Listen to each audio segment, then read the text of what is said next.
Ginebra kumilos na agad. Von Pesumal out, pero sinigurado na effective talaga itong ini-activate na kapalit niya. At Arvin Tolentino nasa South Korea na. Stanley Pringle to SMB na nga ba ngayong playoffs? So yan ang ating mga tatalakayin. Arvin Tolentino nakalapag na nga sa South Korea para lumahok sa team ng SK Knights as Asian Quota Player para maglaro sa KBL. So batay nga sa pinost ng kilalang vlogger from South Korea, credit po, itong ating kababayan na si Arvin Tolentino lumapag na sa South Korea nung Sunday ng gabi.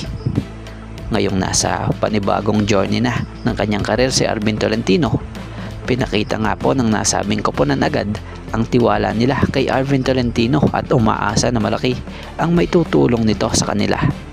Dahil si Arvin isang all-around player with a good physical condition.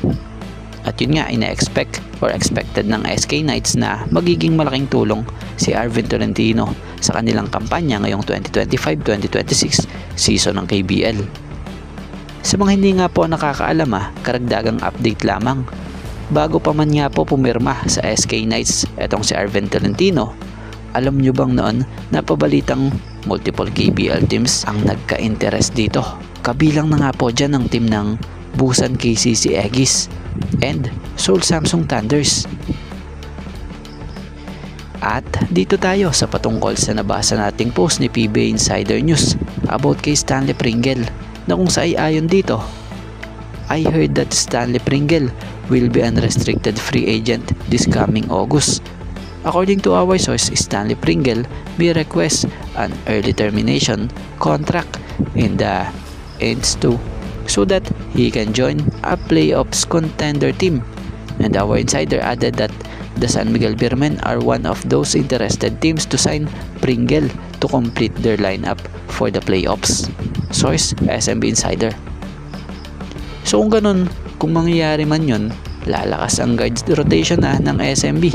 Biruin mo naman, additional offensive gunner ito. At sanay sa mga tulad ng ganitong playoffs na talaga namang mga dikdikan ng laban at laro. So maraming nagsasabi na matanda na si Stanley Pringle, pero ang katunayan wala sa edad yan at tanda, kundi nasa laro ng isang player yan at kung ano yung kaya niyang magawa para sa team. Tulad nung nakaraan na lamang na paglalaro niya sa Terra Firma Jeep, si Stanley Pringle nag-average nga ito ng 13.18 points per game, 3.82 rebounds per game, and 2.82 assists per game. Dito nga yan sa conference na to. So mataas pa nga po yun kung tutuusin sa edad niyang ganan. Kaya kung mapunta ito sa SMB this playoffs, kung sakali, gaya ng sinasabi rito, magiging big impact talaga ito para sa team ng SMB. At dito tayo, Ginebra kumilos na dahil Von Pesumal pinalitan na sa pwesto. So batay sa nabasa nating update or report netong si Barangay Ginebra Forever, credit po. Breaking news, LA Tenorio balik na sa lineup pagtapos ini-activate uli ni Coach Tim Cone at nilagay naman sa reserve list si Von Pesumal para sa darating na playoffs. Sa Friday, ang unang laro ng Ginebra versus Converge sa quarterfinals. Ang Gin ay may hawak na twice to beat advantage.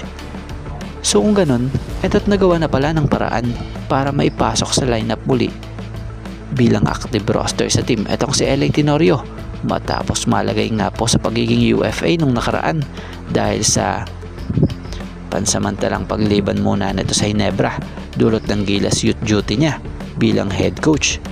So inaasahan na malaki pa din ang magagawa ng LA, di man yan lagi na nasa loob sa court, pero yung presensya niya sa bench ang makapagbibigay motibasyon para sa team, lalo na sa mga teammate niya. So sa LA Tenorio, kahit na 40-year-old na nga yan, mahusay pa rin naman yan. Bigyan mo lang yan ng playing time or mas mahabang minuto sa loob, tiyak na marami pang pahihirapan dyan.